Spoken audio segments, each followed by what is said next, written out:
আসসালামু আলাইকুম। ওয়ালাইকুম আসসালাম। আমি দৈনিক যুগান্তর থেকে তৌহিদুল ইসলাম হৃদয় বলছিলাম। জি ভাই বলেন। আপনাকে আসলে কি আটক করা হয়েছিল নাকি গ্রেফতার করা হয়েছিল?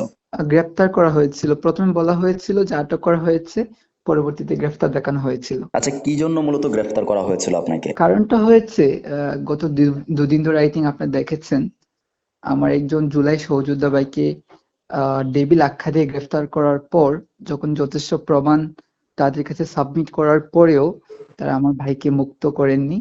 ওই জায়গা থেকে আমি সর্বোচ্চ জায়গা থেকে চেষ্টা করেছি তাকে কিভাবে মুক্ত করা যায়, এবং ইভেন বারবার অনুরোধ, অনেক প্রচেষ্টা চালানোর পর আসলে আমি এক পর্যায়ে আমার নিয়ন্ত্রণ হারায় আমার একটি স্লিপ অফ টাং হয়েছিল।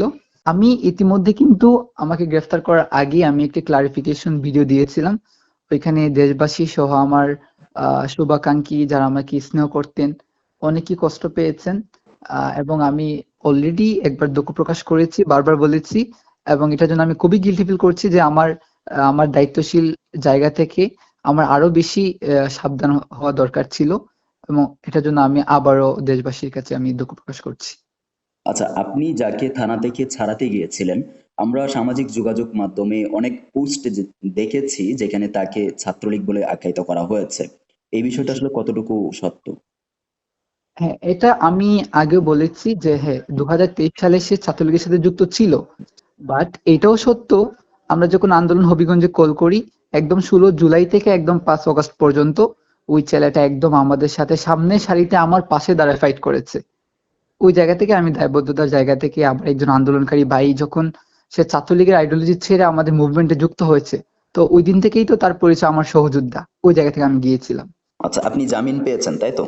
হ্যাঁ, আমি জামিন পেয়েছি। কখন পেয়েছেন একটু যদি বলতেন। আজকে সকাল 10টার কোর্টে আমাকে জামিন দেওয়া হয়েছে। আচ্ছা, গ্রেফতারের পর বা প্রথম তো আপনাকে আটক বলেছে, তারা আটক করেছে কিন্তু পরবর্তীতে তারা গ্রেফতার দেখিয়েছে।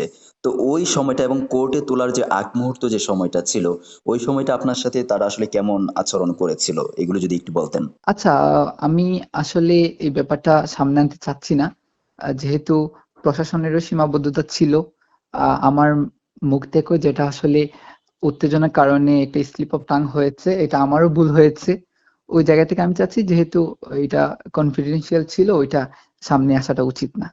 না, তারপরেও তাদের সাথে আপনাকে যেহেতু তারা প্রথম আটক দেখিয়েছে তারপর গ্রেফতার আমরা আমরা দেখিয়েছে, তো প্রত্যেকেই এর মাঝে কিন্তু আমি অনেকটা আমি সময় অতিবাহিত হয়েছে। এই সময়টার আমি মধ্যে আসলে আপনার সাথে তারা কেমন আচরণ করেছে সেই বিষয়টা আমরা জানতে চাচ্ছিলাম। না, উনাদের পেশাদারিত্বের আচরণ ওনারা করেছেন, এবং আমার জায়গা থেকে আমার যেরকম দায়িত্বশীল আচরণ করা দরকার আমি আমার জায়গাতে এরকম করেছি। ও, তো ঠিক আছে, অসংখ্য ধন্যবাদ যুগান্তরের সাথে থাকার জন্য। জি, আপনাকে ধন্যবাদ। আসসালামু আলাইকুম। ওয়ালাইকুম আসসালাম।